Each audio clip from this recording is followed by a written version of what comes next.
maanta Somaliland way saqiiriyeen ragga mas'uuliyiinta hor yaacaya ee qarankan digreetada ugu magacaaban ee baabuurtii dawladda iyagoo wata hor yaacaya barnaamijka qabiilaysan runtii waxa leenahay qaranka madaxweynaha waxaan u soo jeedinaynaa qarankan irir Soomaaliland Somaliland baa leh ceeb bay nagu tahay 32 sano oo ay maanta Somaliland ay jirtay inaan u noqono ciribteena oo ay qarankeena Somaliland oo hor cararayo islaamo iyo niman Somaliland cadow ku ahaa shalay wax ka sheegayay inay maanta wax la yiraahdo irir Soomaaliland ku hor cararaan isku wuxuu aaminsan yahay dagaalka la socod ka socda inuu yahay dagaal gudaha la socodna waa Somaliland goor xuduud laga saaray anigu ma garanayo YouTuber Somaliland shalay cadow warkay inuu cambaashay inooga dhigo iyo wasiirada maanta xukuumadda ka tirsan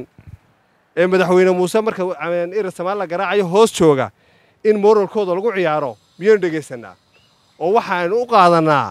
in islaamaha irir Soomaaliland maanta matalaya wali ma inaan arag dhaqan la yiraahdo dumar baa matalaya doonaya halka saddex qodob oo kooban aan runtii kaga hadlo qodobka koowaad waa baaq aan dirayo dagaalka ka socda xisbi ahaan waxaan qabnaa inuu dagaalka sool ka socda yahay nasiib darro weyn oo dhexdeena waa dagaal sokeeye oo aan u baahnayn in lagu xaliyo qori ee u baahan in lagu xaliyo wada hadal dulqaad iyo tanaasul waxaan xisbaan soo jeedinaynaa in la joojiyo dagaalkaasi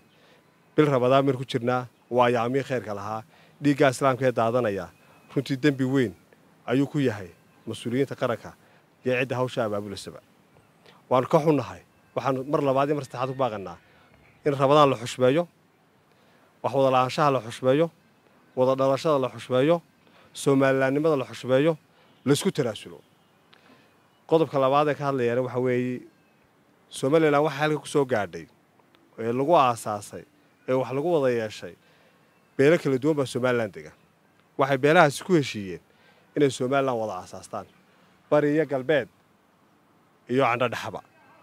qodobka ka dhaxeeya waxa weeye Somalilandnimo waxay Somaliland u baahan tahay in la isku hayo waxay Somaliland u baahan tahay in dadka la isku joojiyo uma baahna Somaliland in loo kala abtiriyo uma baahna in Somaliland la kala qoqobo uma baahna Somaliland in reer lagu kala sheego waxaan arkaynaa ayaamihii u dambeeyay oo dalka jooga koox isku sheegtay irir Soomaaliland kama talinayso samaha Somaliland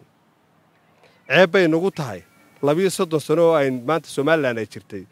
inaan u noqono ciribteena oo ay qarankeena Somaliland oo hor cararayo islaamo iyo niman Somaliland cadow ku ahaa shalay wax ka sheegayay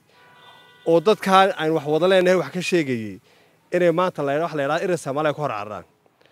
aad iyo aad baan uga xunnahay waxay ku muuqataa in daad qaad xumbo cusub Somaliland irir Soomaaliland dan uma aha daarood dalka ayuu nala leeyahay waa deegaan Somaliland Soomaaliya sanaag buu degaa Somaliland waxa uu dana dadka Soomaaliya sanaag degaa ee ummadan aha islaamaha iyo odayaasha dirta sheeganaya ee irir Soomaaliland sheeganaya sidee kuula muuqataa taliya cambaashe oo nafta u huraya qarankan oo inta jooga cadowga Somaliland dibadda inuu ka difaaco oo habeen maalinba heegan ugu jira kuwii shalay reerkooda xamar ka soo caayay in Hargeysa lagu soo dhaweeyo oo Booram lagu soo dhaweeyo oo ay gobolada kale u socdaan ma taliya cambaasha qarankan dan u ah oo dalkayna la leh mise irir Soomaaliland dalkayna la leh oo dalkan dan u ay islaamaha socda waxaan qabnaa taliya cambaashe iyo beesha uu ka soo jeeda qarankan in lafdhabar u yihiin inay ku jiraan hay'adaha qaranka ugu sareeya xubinta saddexaad dalka inay yihiin fulinta ay ku jiraan garsoorka ay ku jiraan ciidanka ay ku jiraan shaqaalaha dawladda ay ku jiraan shacabka Somaliland ay ka mid yihiin miyay qabataa inaynu dhageysano YouTuber Somaliland shalay cadow warkay inuu cambaashay inooga dhigo iyo wasiirada maanta xukuumadda ka tirsan ee madaxweyne Muuse marka irir Soomaaliland garaacayo hoos jooga in moralkooda lagu ciyaaro miyaan dhageysanaa oo waxaan u qaadanaa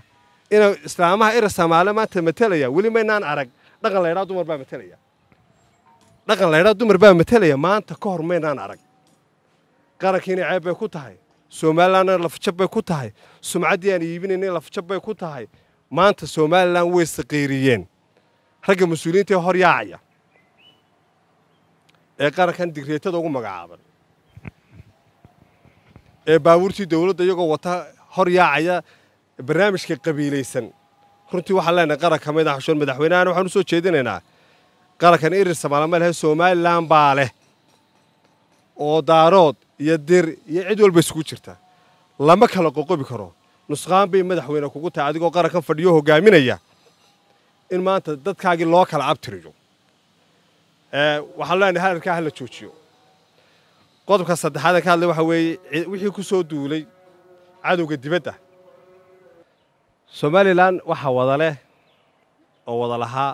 dadkii xuduudaheeda 1960kii dadkii wada deganaa sida uu qeexayo dastuurka qodobkiisa afraad maanta haddii la yiraahdo xuduud cusub baa la sameeynaya oo qabiilaysan waxa filayaa inaan naga iibsamaynin waxaan leeyahay lagu daayo Somaliland la wada lahaa ee ummadda oo dhan ka dhaxaysay ee inta degta xuduudaha Somaliland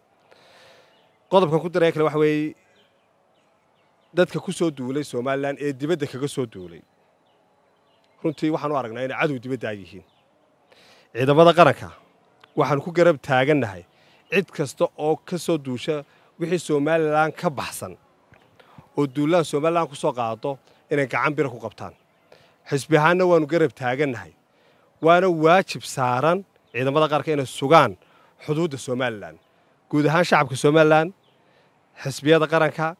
cid aan garab taagnayn ciidankaasi maanta oo aan ku garab taagnay cadawga dibadda ma jirto waxna waa cadow dibadda oo waa ka wixii xuduudaha ka talawsan waxna waa dagaal sokeeyo waa ka dhexdeena gudaheena waa in labada loo kala garto weeyaan marka ciidanka waxaan ku garab taaganahay cid kastoo Somaliland duulaan dibadda ku soo qaada aad iyo aad bad maasantiin afhayeen xisbiga wadani uu aaminsan yahay in xukuumaddu ay isku leynayaan laasacaanood xisbigu wuxuu aaminsan yahay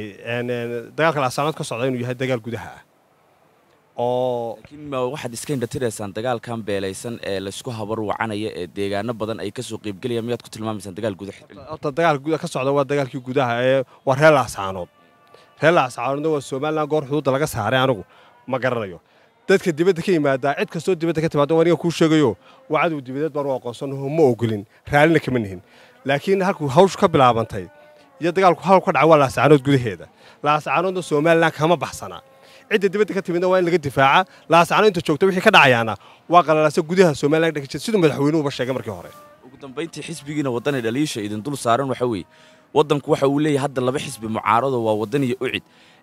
mas'uuliyiinta xisbiyadiina ee hadday noqoto gudoomiyaha iyo murashaxa